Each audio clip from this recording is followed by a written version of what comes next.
to fight on the landing ground.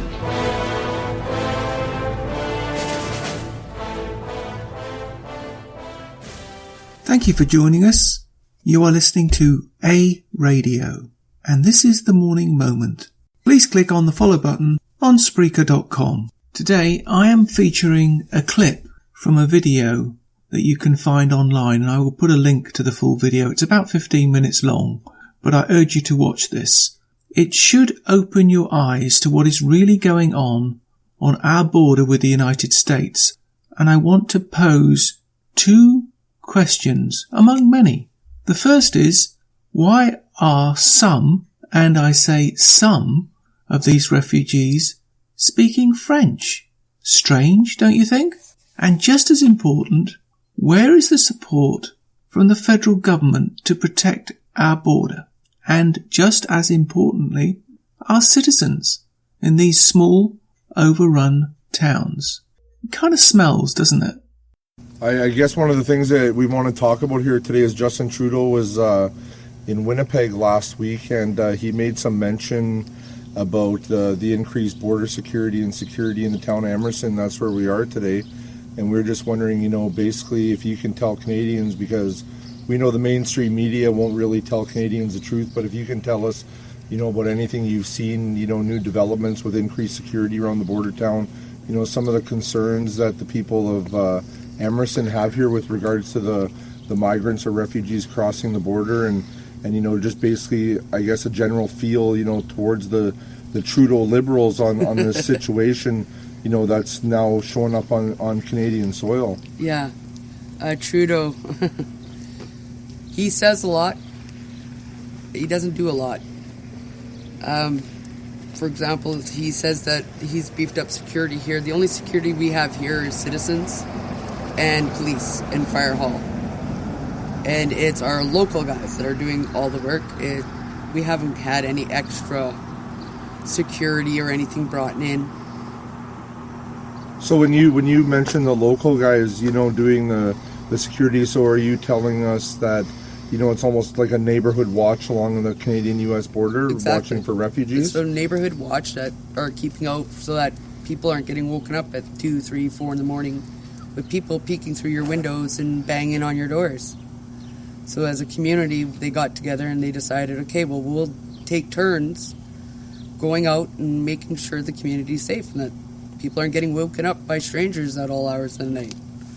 Now, you also mentioned, too, like you've had the refugees, I guess, in the hotel here in Emerson. What can you tell us about that? Well, they were very polite.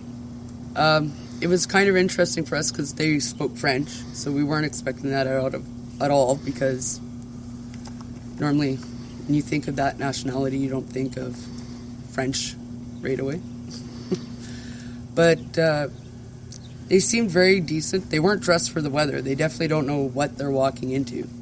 They obviously think that we are just as warm as the southern states because they're walking up here with just thin little parkas and winter boots, and it's like, that ain't going to help you here. So how close do you figure, speaking of the way they're dressed, how close do you figure they're being dropped off to the border to cross into Canada? We've been told by the refugees they're getting dropped off right at the border. So they're dressed enough to walk 100 yards or whatever. They're not trekking for hours No. And they're just coming in here. Now, here's another question I have. I know you mentioned earlier when we were speaking, there's a lot of, I guess, women whose husbands work away and stuff like that in this town. What's the general, feeling of security? Like, how has it changed in this town, since this whole thing is started? Like we're aware that people... never locking our doors to always locking your doors. We went from, people just walk into our houses to call ahead before you walk in. It's changed. And I guess probably the most important question is, why is the United States allowing these people to do this? If the border is so secure as they claim it to be, how are they allowing people to cross from the United States into Canada? They're breaking the law doing that just as much as we do that the other way. They'd be on us like a ton of bricks, wouldn't they? If we just crossed the border there. very, very strange.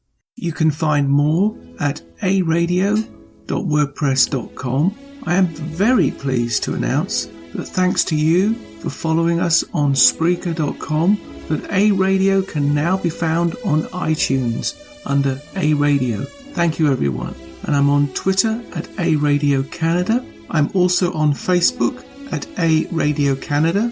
I am on Gab at A Radio. You can email me at aradiocanada@gmail.com. Please click the follow button on Spreaker.com. You can listen to all my morning minutes at Spreaker.com under A Radio. That's EHRADIO, A Radio.